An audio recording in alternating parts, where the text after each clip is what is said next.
Inkwanirizo omulungi ali ku Repisha no Stardom esawe no tulide mukama waffe nyini boss manyi bulokola ne boss mina ngeri je bikutabula nenga asaze wakole donation bambi mu Ramadan eno aji salamu alaykum mbade nkwise yachi kama njo kukuba wa alaykum salam wa rahmatullahi wa barakatuh mambo tia mchala bindeba Mrs Cocktail alhamdulillah mchala bindeba Mrs Cocktail omubwenti ndio bulonje sena nafumbira what is why should you get married and then no siu kan narindi msiu funga sina fumbira mashallah omusajja nandaba nanzija kulujja namponya stress y'olujja manyi olujja werumenya obeera ngo gambo baba mdifuna omusajja wallahi ngoli awera likirira naye kati wofuna omusajja nakutwala mbitibwa mama onanywa sukali okitegeera akanyiriro kaneeno aka growing up didachi okitegedde bulungi yensonga lwaki bindeba yakanyiriza mwami binde abantu bakakaserwe mimbu ntinoki machita bitegera mane motoka nenda besimu ya Mrs Cocktail Mr Cocktail ningamba my only heartbeat tubulira amazima agaliwa aga cocktail mutwala ago emabega kawotwala aka video akayitingana ngoli mutugamba munange omusajja ne wabatya obufumbo nze sinyigirwa mutoke nvayo nenga bwe kiri lwaki ofumbirwa te nobera mu kunyigirizibwa sinzira kubiriwo nti mwakita ne bindeba kati buli wokola obuntu ng'obwo mutukuba wala mbugwesibako cocktail nze neswa kumusajja oba mwesibako mwesibeko teyampasa tudde ku kyatulese nja mwesibako nze temunyumiza oba mwesibako musajja wange yajja waffe nampasa singa abadde teyampasa sandi mwesibeko nalina gwe nali nesibyeko nga tewali yampasiza era yakuwasa ono bwe yampasa kakati nina omwesibako bannange mundeke omusajja wotamwesibako omusajja babanga baana bato olina omutambuliza kamaso buli dakiika kakati ngenda mwesibako mpaka wendiwulira nze nga nze nkoye ye wabaye koya akowa biki just a small argument mbungokowa biki Chokaremi sako mbulire mukwano ekintu kino mutima mulungi okudonating eri abantu charity kitandika kitya wakikola otya I've been donating for quite a while. Donating does not necessarily mean that carry whole cameras, carry media people, carry over what. Donating chiva kumutima gwo. Kama if you are moving and then nolaba omuntu ngali mu bwetaavu ng'oyina emitwalo 5 ng'ayagala emitwalo 4 n'ekitundu n'okwata emitwalo 4 n'ogimu oba omujje mu buzibu nga olaba ddala ali mu bwetaavu. Let's leave alone people abayina akajanja abajja ku social media n'atandika okugamba nange ndi mu bwetaavu. You understand? We are talking about because fenga tetuna before we donate we make research exactly where we are going ddala kajanja oba ddala bali mu bwetaavu. So bwe tulabanga si kajanja nga ddala bali mu bwetaavu then we do the needful. Kakati that is why nze nkugamba nti okudonatinga guba mutima. Nze ndaba abantu bangi nnyo abadonatinga naye nga tebajja cameras zaabwe mu donations zaabwe.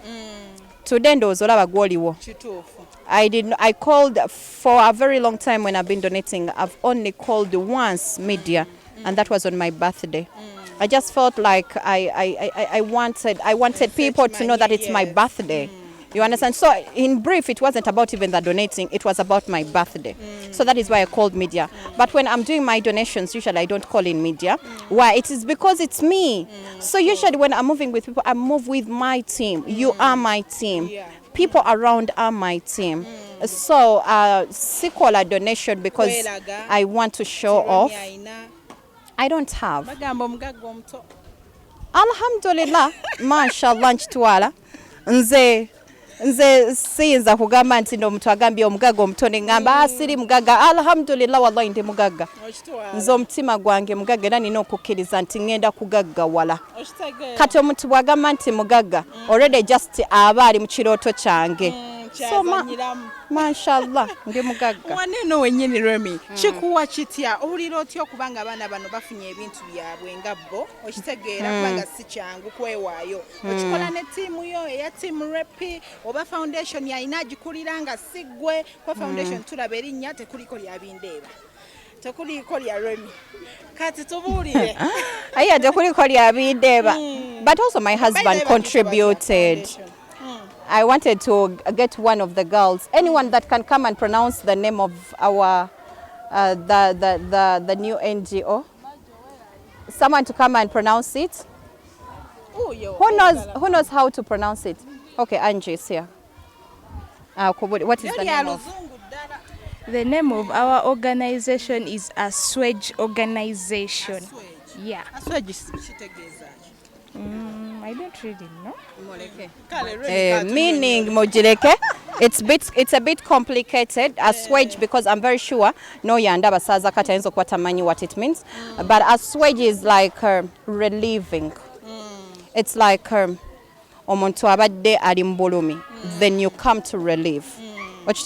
So that is the meaning of assuage. I felt like I siwonya kuba siri Allah naye nsobola okendeza ku bulumi bw'omuntu.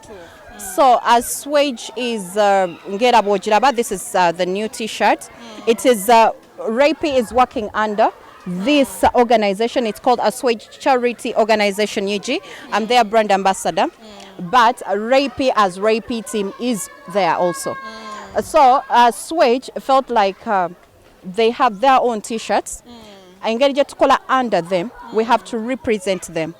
So for representing yes. It is an NGO mpya mu bufunze oba mu short form bagita akaw bwoba tosagamba aswage banaite mugita aswaji. Kindly don't call it aswaji. Yeah, aswage. When go on Google and look for the word assuage, then you will get the meaning of it, and then you will know why it is called assuage. But if you can't call it assuage, call it a cow. Eja kubeera ekwanguyira naye nga Rapey is under Assuage Charity Organization. Ogiraba wa maaso myaka ng'etaano. Assuage alabika ine ebiroto bingi. I am one of the board members. I am one of the directors. I am their brand ambassador.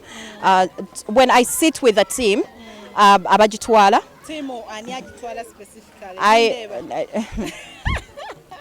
My husband is completely out of this. Waliwo watugambira ati tujalabanga ekintu bindeba linnya ddene. So tomanyanga yali emabega w'ekyo kubabeera mu America. Mwe temwagala ku surprise mubeeraawo mulindirire mumanyi ki naye ng'ebyaddala bambi bindeba is out of this completely but naye donatinga ng'omuntu yenna nti mukyala wange agenda kola donation wano nafuna banne baba mutisse naye ne yeetikka nakugamba babe nange nkuwaddeyo waneeno tandikiraawo so naye adonatinga ng'omulala but he's not one of the tally behind this. Yeah. Ya milioni 3. Ejabu ya milioni 3. Aga. Ate perfume. Ejirako. Tugaji no nadikunya. Lwaki muneesibako mwe mulinde nga mbyambadde. Nga mulinde nga nyambadde hijabu ya milioni aga. 3. Mulinde ne perfume yako nga wontuukako nga mpunya. Ata Prince nga naye ayambadde ekanzu ya milioni 10. Naye mukwano gwo wala tegukumenya Remy. Gumenya otya? Ku bwa bize bwe ndiko gwe gunsaana because ndabira ddanga omusajja nyiza omuleka mu buliri n'ayomba. Omanya okusula mu kifo ky'omusajja buli lunaku. Yeah, it feels good, but I'm also very busy, so I find myself nga ndaba guno this relationship is actually a good one for me as a person because mbeera nziruka eno neeri kati ndaba omusajja nga nyinza waba waali ne simuwabudde then kiyinza okunuma ate waba waali you find that if you have noticed when my husband is in the country I don't work. Abantu ba complaining adambo ba companies enkolera za kitange mukisa ate wakafuna company eyo n'ogenda n'ofunako ka vacation tebikolebwa mutiitiizi gwe naawe bagukuwa omulimu enkyoli nnyo ennyonyi owulire ate temalayo wikiseza ndabadduka abantu bange abalungi abanda ba Rapey channel neyanziza nnyo okungoberera mungoberedde ebbanga ppanvu nnyo. I really appreciate. I don't take it for granted. Olunaku olwaleero natambudde ne ttiimu yange naye tekitegeeza nti ttiimu yange yokka ye contributinze ku ekyo kyembeera ndeese mu kifo. Abantu bangi ababeera ba contributinze. Some people don't even want to mention their names. Naye bo bagamba nti Ray usually sina mu Ramadan muka ntera nnyo okola charities ez'enjawulo. So omuntu yenna ayina ng'alina kyayandyagadde okubeera nti no tamanyi mutuufu gwa kiwa, because I am very sure abantu bangi muwa abantu ebintu ne batabituusa. Naye nze alhamdulillah Allah yampa omutima ogulumirirwa. Saagala muntu ampadde kasente ke ngende nkakolemu donation nkalye. So sirya sente z'abantu. Sente nga bw'ozimpadde nzikolamu ekyo kye wantumye okukola. Era bw'oba ozimpadde nga zange era nzeeyanza. Nina abantu abansiibulula. Katwa kinze mbasisiibulula abalala. Out of the blue tenga nze alhamdulillah Allah ngabiridde. Naye nolaba omuntu ng'akubira essimu n'agamba leero njagala kusiibulula. Nakuteekerako emitwalo 5.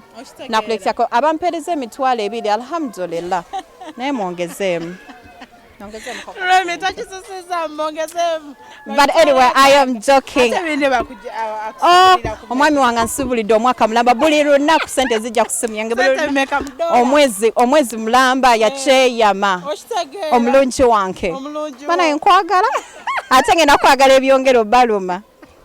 Bafane kambe wano loni agenda tutta.